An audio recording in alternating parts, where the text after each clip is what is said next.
میں اپنے طلباء سے کہتا ہوں کہ بغیرت مولوی بہت پیدا ہوتے ہیں، میرے جیسے بزدل مولوی بہت پیدا ہوتے ہیں، تبلیغی بزدل بہت پیدا ہوتے ہیں، خدا ہمیں عمر کی ضرورت ہے۔ السلام علیکم ورحمۃ اللہ وبرکاتہ۔ ناظرین، امید کرتا ہوں آپ تمام دوست خیر و عافیت سے ہوں گے۔ اس ویڈیو کو مکمل دیکھیں، دوسروں تک پہنچائیں، لائک اور سبسکرائب ضرور کر کے جائیں۔ میں اپنے طلباء سے کہتا ہوں کہ بغیرت مولوی بہت پیدا ہوتے ہیں، میرے جیسے بزدل مولوی بہت پیدا ہوتے ہیں، تبلیغی بزدل بہت پیدا ہوتے ہیں، خدا ہمیں عمر کی ضرورت ہے، اے اللہ ہمیں عمر کی ضرورت ہے، غیرت مند مولویوں کی ضرورت ہے، بہادر مولویوں کی امت کو ضرورت ہے، شجاع مولویوں کی امت کو ضرورت ہے۔ یہ اس قسم کے کپڑے، یہ اس قسم کے مولویوں کی کوئی ضرورت نہیں، یہ اس قسم کے مولویوں کی کوئی ضرورت نہیں ہے۔ امت کو غیرت مند مولوی کو ضرورت ہے، دلیر مولوی کی ضرورت ہے، حق کو مولوی کی ضرورت ہے۔ گنگا بن کر کے ادھر سود خور میرے سامنے بیٹھ جائے، ادھر زانی بیٹھ جائے، ادھر شرابی بیٹھ جائے، اور میں کہتا ہوں بھائی مسواک کرو، نماز پڑھو تو 70 گنا زیادہ ثواب ملے گا۔ وہ سود خور بیٹھے ہوئے ہیں، تکلیف یہاں سر پہ ہو رہی ہے، اور میں تیل لے کر کے اس جگہ کا مالش کر رہا ہوں۔ توڑ ان کے منہ پہ مارو، قاتل بیٹھے ہوئے، حرام خور بیٹھے ہوئے، چاہے وہ چودھری ہو یا وہ بلوچستان کے سردار ہو۔ میں نے پنجگور میں ایک جگہ بیان کیا تو مجھے ایک وہاں کے ایم ایل اے تھے، ایم پی اے تھے، کہنے لگے کہ واجہ میں حیران تو چتور زندہ ہے، آپ کس طریقے پر زندہ ہے؟ ایم ایل اے اور ایم پی اے نے مجھ سے کہا واجہ میں حیران ہوں تو چتور زندہ ہے، میں حیران ہوں کہ آپ زندہ کس طریقے پر ہے، آپ کو تو کئی سال مرنا چاہیے تھا۔ آپ جب اس طرح سرداروں کے، چودھریوں کے، وڈیروں کے، وزیروں کے، حرام خوروں کے، چوروں کے، ڈاکوؤں کے، ڈکیتوں کے جب مخالف کر رہے ہیں، آپ کو تب کے مرنا چاہیے تھا۔ میں نے کہا مارنے والے سے بچانے والا زیادہ طاقتور،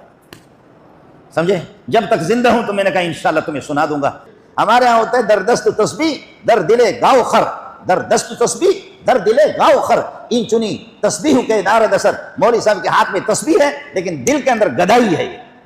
مولوی صاحب کے ہاتھ میں، کبھی صوفی صاحب کے ہاتھ میں ہوتا ہے سود کا کاروبار کرے، حرام خوری کا کاروبار کرے، فراڈ کا کام کرے۔ ایک آدمی نے زمانے جاہلیت میں لوگوں کے مال چھینا، لوگوں کو مارا، لوگوں کو قتل کیا، لوگوں کو مارا، لوگوں کے مال چھینے، لوگوں کو قتل کیا، لیکن آخر محمد رسول اللہ کے پاس توبہ کیا، لا الہ الا اللہ محمد رسول اللہ، میں مسلمان ہو گیا۔ مغیرہ بن شعبہ کہا مغیرہ اسلام کو قبول کرتا ہوں، مغیرہ تیرے اسلام کو قبول کرتا ہوں، تیرے ایمان کو قبول کرتا ہوں، تیرے لیے دعا کروں گا، لیکن یہ تو نے جو فراڈ کی ہے محمد اس فراڈ میں آپ کی تائید نہیں کرتا۔ واہ محمد واہ،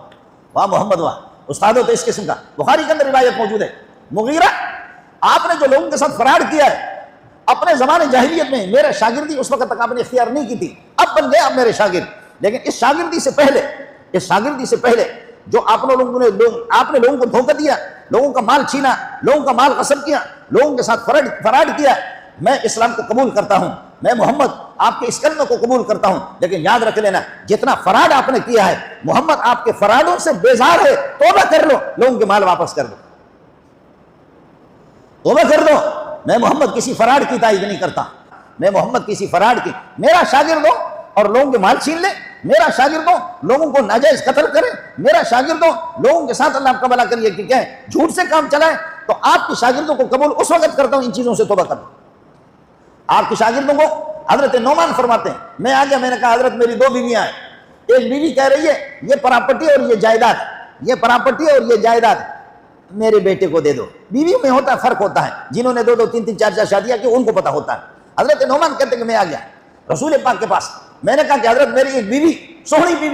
بیوی مجھے مجبور کر رہی ہے کہ یہ پراپرٹی اپنے بیٹے کو دے دو، بیٹے کے نام پہ کر دو، تو حضرت میں چاہ رہا ہوں یہ پراپرٹی فلانے بیٹے کے نام پہ کر دوں، لیکن بیوی نے کہا کہ اس کے لیے گواہ بناؤ محمد کو۔ آپ نے فرمایا انا حل تکل ولدک ہکذا، آپ نے باقی اولاد دوسری بیوی سے ہے نہیں ہے اور اولاد ہے نہیں، یہ کہا ہے، کہا سب کو اتنا دیا یا صرف اس بیوی کے کہنے پر اس کو دیتے ہو؟ بیوی کا پریشر ہے، بیوی کا دباؤ ہے کہ اس کو زیادہ دے دو۔ فرمایا میں محمد کسی ظلم و زیادتی پر کبھی گواہ نہیں بنوں گا، جاؤ۔ یہ کوئی بات ہے کہ باقی بچوں کو آپ چھوڑ دیں اور بیوی، سوہنی بیوی آ گئی، دوسری بیوی آ گئی اور وہ آپ پر پریشر ڈالے کہ میرے بیٹے کو زیادہ دے دو؟ نہیں، میں محمد ایسی باتوں پر گواہ نہیں بنوں گا۔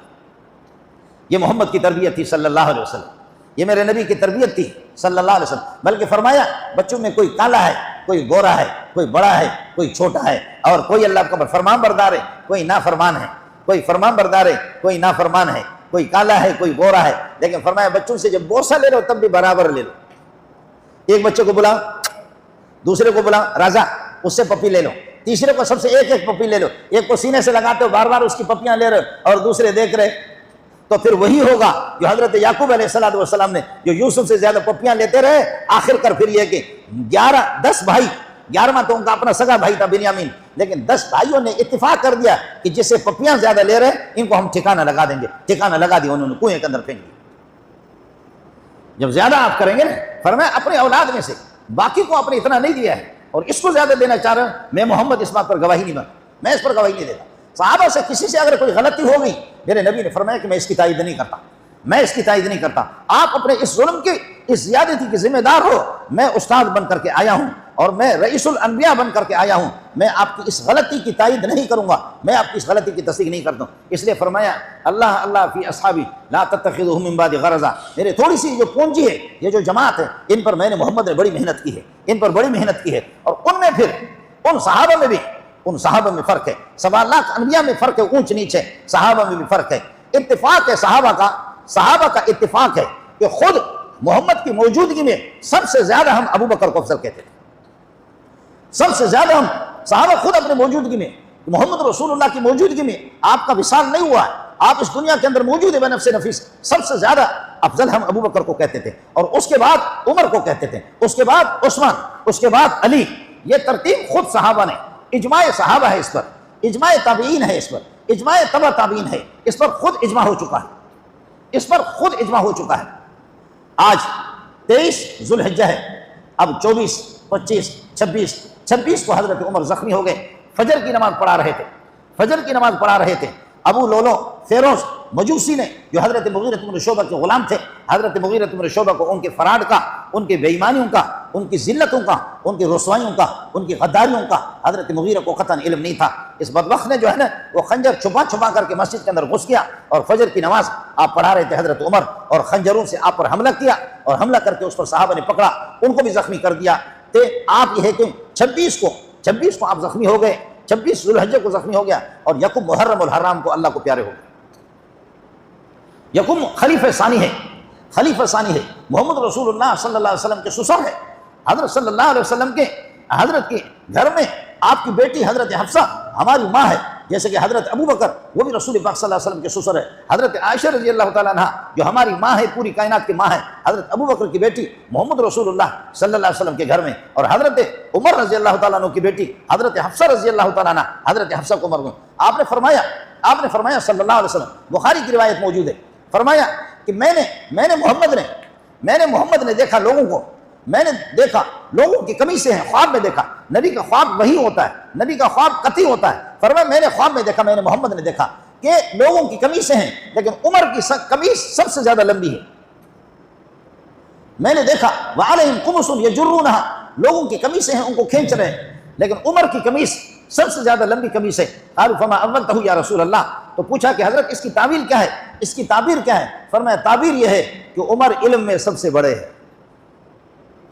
عمر علم میں سب سے بڑے ہیں۔ قالوا فما اولتہ یا رسول اللہ، آپ اس کی تعبیر کیا کرتے ہیں، تعبیر کیا کہتے ہیں؟ فرمایا اولتہ العلم، میں نے اس کی تعبیر علم سے کی ہے عمر کو۔ چنانچہ ہمارے ہاں حدیث کی جو کتابیں پڑھائی جاتی ہے، بخاری کے اندر بھی دیکھیں گے عمر کی روایت سب سے پہلے ہے، بخاری میں بھی دیکھیں گے عمر کی روایت سب سے پہلے ہے، مشکات کے اندر دیکھیں گے عمر کی روایت سب سے پہلے ہے، عمر اور بیٹا آپ کا عبداللہ ابن عمر،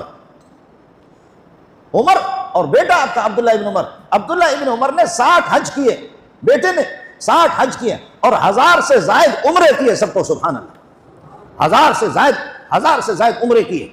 60 حج کیے حضرت عبداللہ ابن عمر نے۔ اور نبی پاک صلی اللہ علیہ وسلم کی کوئی بڑی سنت یا چھوٹی سنت، ایسی کوئی سنت نہیں ہوگی جو ان سے چھوٹ گئی ہو۔ آپ نے فرمایا کہ میں نے خواب میں دیکھا صلی اللہ علیہ وسلم کہ اس سے کنویں سے پانی نکالا جا رہا ڈول میں، ایک شخص آ گیا اور اس نے ڈول کھینچا کھینچ کر کے، لیکن وہ کچھ کمزوری میں نے محسوس کی، پانی نکالنے میں، ڈول کھینچنے میں، چرخے کو چلانے میں نے دیکھا اس کی تھوڑی سی کمزوری محسوس کی۔ اس کے بعد آیا پھر میں نے دیکھا کہ ایک ایسا طاقتور آ گیا،